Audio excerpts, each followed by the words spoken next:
Alright, and so this lesson we're going to take a look at research methods. And we'll start with brainstorming research questions to develop W bullets, background research to develop K bullets, using skim and scan strategies as a part of selecting and searching for sources.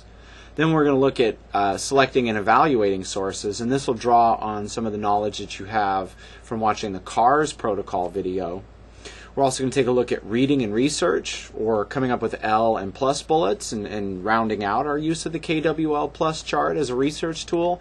And finally, we'll just take a brief look at the idea of synthesis, because it's why we do research. So first, let's start with topic selection. Now, you know that teachers will often give you a topic or an essay prompt, but the real goal is to develop your own topic and research question, and we'll take a look at that in upcoming lessons. And driving question development will really come later with more time and more experience. Now, we're going to try that this year, but that's really a skill that takes a long time to develop well. But let's look at an imaginary topic or essay prompt for this demonstration. All right, so let's say we've been given a prompt like discuss Western involvement in the fall of the Ottoman Empire, something that you would reasonably expect to do in a world history class. And so from this might come a driving question that, again, your teacher might give you, or you might develop yourself. How did the West contribute to the fall of the Ottoman Empire? All right, so then you brainstorm research questions, and I call these the journalistic questions, or the 6 W's, right? And they are who, what, when, where, why, and how. Now, you've probably seen these before and been asked to use them for reading comprehension and things like that. They're also a great tool to help you develop research questions. So let's go through this, right? So, we might ask questions like, who were the Ottomans? What was their empire like? Social organization, politics and government, science and technology, culture, economy, right? We could use the SPICE framework from our world history classes to help us generate some of these questions as well, right? When did their empire start? When did it fall? Where was their empire? Where were its borders, right? Why did it fall apart? We must know that it fell apart because of the prompt that we have, or the question that we have. And finally, how was the West involved? Again, another question that comes either from the prompt or our driving question or whatnot. Right? And remember, these are your W bullets. You'll put these into your KWL plus chart, and they'll stimulate your thinking both in finding and selecting sources, as well as reading and making sense out of them. All right? So the next step is to do a little bit of background research. You may not know much about your topic, and so it's hard to sometimes even ask good questions. You may actually do background research before you write your research questions. That part of the research process, is always a little bit fuzzy in terms of what you do first. And this is a great use for something like Wikipedia, right? And you know that you don't use Wikipedia as a source in formal research papers, and I'm certainly not going to let you do that in this course. But Wikipedia is a great place to find some background information. And I thought I'd share this little article with you to really demonstrate that there are people out there who think that Wikipedia is a pretty good source. But the key here is to develop the background knowledge that will make you more aware of the things that you'll see in the sources that you'll find in the research databases. And this background research it's the K bullets that you put into your KWL plus chart. All right, so let's move on to using the research databases. So you want to use research databases at your school library or a local public library like the King County Library System. And when you go there, ask a librarian for help. I think sometimes librarians have this reputation for being scary and mean, and they're really not. Great librarians are your best friend and your best ally in research, and I am personally very grateful to the librarians who've helped me in my research through the years. And so make friends with your local librarian because, like I said, they are a great ally. Now, these databases take care of the credibility and accuracy issue from CARS, right? You should have watched the CARS protocol video already, and so you should know what I mean by CARS. Credibility and accuracy are a difficult thing to measure for high school students. And you're going to certainly get a lot of chance to practice with that in this course, but sometimes it's hard to know. You know, when you're 15, when you haven't been alive for very long, it's hard to know if something's credible and who to trust. But using research databases takes some of that burden off you, right? These research databases are edited by experts and they're organized by librarians and people who have a lot of expertise in that subject area. And so you can, most of the time, right? We don't want to say all the time, but most of the time you can trust the stuff that's in the research databases from your, from these good high quality libraries. And so you know it's going to be credible and you should feel good about its accuracy as well. And that's going to free you to think about relevance and sufficiency, which are hard enough things to make sure you're doing well when you're a beginning researcher.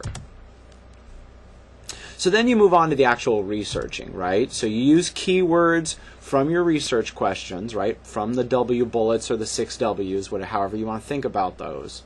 You use those keywords in your searches in the databases. You put those into the search bars. Remember to use and, right? If I say Ottoman and religion, that's going to help me get a smaller number of sources and a higher quality sources. Or remember to use your quotation marks, right? If I put Ottoman Empire religion in quotation marks, I'm going to get a very specific list of sources because the database is only going to give me sources that have the exact phrase inside that quotation mark. So then you're going to get a list of sources that you need to skim and scan very quickly, right? I mean, you understand skimming and scanning. I've talked about that in earlier lessons. No doubt you saw that as a skill in elementary school and middle school. So use that skill. Don't look at any source for more than 30 seconds. You're just quickly looking at each source and thinking to yourself, does this source answer my research question or questions? Right? And so you're just skimming and scanning, looking at, looking very briefly at the introduction, looking at topic sentences or section headings or section titles, and very quickly thinking, oh, is this going to answer my question or not? Right? And you're constantly thinking, do I keep this source or do I toss it out? This is kind of like fishing, right? I mean, you throw that net out into the ocean, you pull it in, and you're looking for two things, right? You're looking for salmon and you're looking for halibut. You want salmon for dinner, you want halibut to take to the market and sell. And so you pull that net in and you open it up and you start looking. Okay, here's a salmon. Oh, that's dinner. Here's a halibut going to the market. Here's a dolphin. Throw it back in the ocean. Here's a turtle. Throw it back in the ocean. There's a baby salmon. Can't take one that small. Throw it back in the ocean. You're quickly thinking keep or toss, keep or toss, keep or toss, right? And keep in mind as you are doing this, remember, there is no golden source. There's no one source that's going to answer all your research questions. So as long as a source can, sufficiently address one part of your research question set or one part of your driving question, keep it. You may end up throwing it out later, but for right now, keep it. Make it dinner. Right, so then you've got your pile of keepers, right? You've got your pile of keepers. Now you go through and apply the CARS protocol to each, and you ask yourself, is the source credible? Again, if it's from a research database, the answer is probably going to be yes, but not always. Right? Is it accurate? Again, database sources likely going to be accurate, but you still have to check. Right? Is it relevant? Right? Is it actually related to your source? And is it going to help you answer those driving questions? That's one you have to think very carefully about. And you really have to look at the source and decide. And is it sufficient? Right? Is this source enough information to answer that research question? Or are you going to have to get more? Sometimes this selecting and evaluating sources and this going through a database sources, sometimes that process, you have to loop through that 3 or 4 or 5 or 10 or 20 times. I mean, that's why they call it research. You search again. That's research, right? We don't just look at the first 3 things come along and go, oh, I'm done research. No, that's silly, right? You search and then you search again. But after you've gone through all those sources and you figured out whether or not you have a sufficient number of sources, let's say you do, you have a sufficient number of sources to understand your topic and answer your driving question, now it's time to read and study. Right? And so you've got this KWL chart that I've taught you how to use in previous lessons and that we've practiced with a lot this year.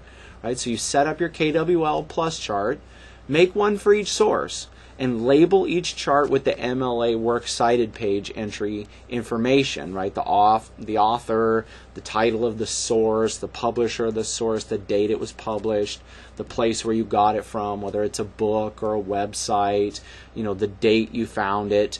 Write all that stuff down at the top of your KWL plus chart. That's going to make creating your bibliography or Works Cited page a whole lot easier.